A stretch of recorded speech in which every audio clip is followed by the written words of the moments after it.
Bonjour à tous, un nouveau développement de paysage grâce au masque de luminosité. Aujourd'hui, je reviens avec une photo gracieusement proposée par notre ami Bernard Parent. C'est un somptueux coucher de soleil de Quiberon. Ce cliché a été parfaitement exposé et m'a été fourni au format RAW. Donc c'est parti pour un développement complet à partir du fichier RAW. Caméra RAW se lance. Une série de réglages apparaît. Je vais d'abord m'occuper de la partie balance des blancs. Je vais juste réchauffer un petit peu la température. Voilà, vers 7000 degrés. Je récupère ainsi un petit peu d'orangé autour du soleil.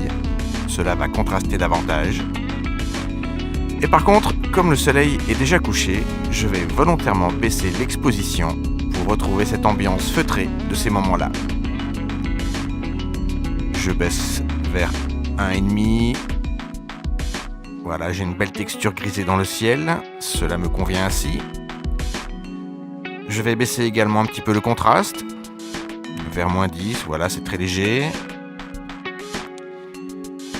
Je monte mes tons clairs, +10. Je vais monter les tons foncés pour récupérer du détail sur les pierres, donc là c'est important, celles-ci sont un petit peu foncées. J'y vais franchement, +60, 65.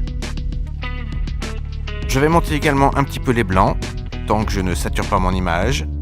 Donc vous le voyez, j'ai un écrêtage en rouge qui apparaît. La clarté, la clarity, je n'y touche pas, n'en ai pas besoin ici. La vibrance, c'est important pour booster l'orangé. Donc pareil, je vais le booster presque à fond. Et là j'ai un orangé bien présent, vers 70, 75, voilà. Et ma saturation va rester également à 0. Donc voilà, mon image est prédéveloppée. Je peux soit la laisser telle qu'elle, mais je peux aller un petit peu plus loin en boostant les couleurs. Alors je vais lancer mon action Luminomask. Je rappelle que cette action est gratuite, vous la trouverez dans le lien sous la vidéo. J'affiche mes couches. Donc voilà, je vais docker mon panneau de couches sur la gauche, c'est pour moi le meilleur endroit. Et je vais d'abord commencer par booster le violet, le pourpre qu'il y a dans le sombre. Donc sur mes masques de luminosité, je vais choisir noir 1. Je vais faire un contrôle-clic sur ce masque. Et je vais créer dans mon panneau calque un calque de réglage couleur unie. Je vais choisir un pourpre foncé. Je vais renommer ce calque sombre. Je passe ce calque en mode incrustation et je vais régler son opacité vers 30% pour limiter son impact. J'applique ainsi à mes sombres et uniquement aux sombres une belle teinte pourpre violacée. Donc un avant-après. Et pour contraster au mieux avec cette couleur violette, je vais faire la même chose dans les tons clairs et rajouter du orange que j'ai déjà dans la photo. Je vais prendre blanc 1, contrôle-clic, même démarche, calque de réglage, couleur unie, je vais choisir un bel orange vif, je vais renommer ce calque clair, je vais passer mon mode de transfert en incrustation et une opacité autour de 30-35%, et voilà, un avant-après, le tout me fournit une belle ambiance bien contrastée. Après, il est tout à fait possible de traiter manuellement, d'affiner les transferts de couleurs. Si par exemple, je souhaite limiter le orange juste à la zone autour du soleil, pas de problème, je vais sélectionner mon masque, je vais prendre une brosse noire, opacité 100%, et je vais peindre partout, sauf sur la zone orange.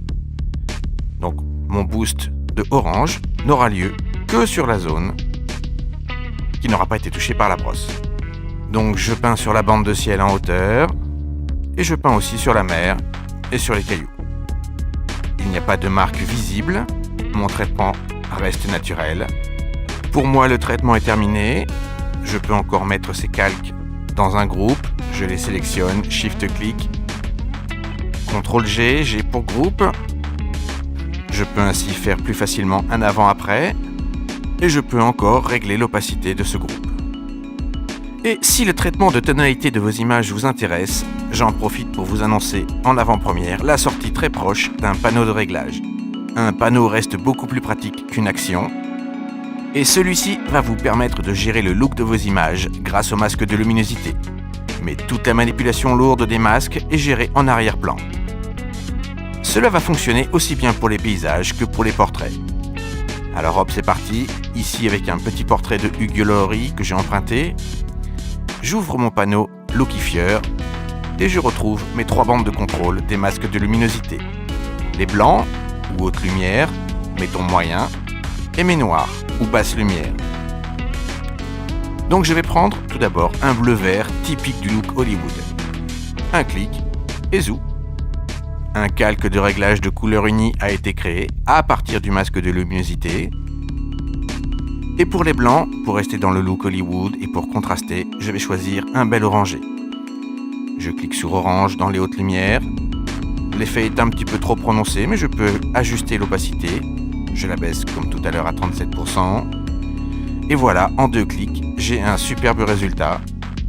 Donc ce panneau plugin est en phase de test pour le moment. Je le teste sur les versions CC. Je vais voir s'il est adaptable sur les versions CS6.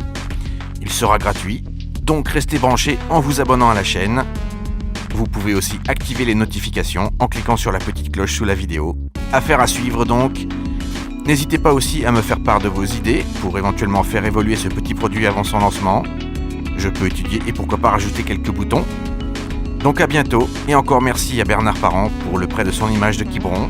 J'espère que ce développement lui aura plu. À bientôt et surtout bon Photoshop.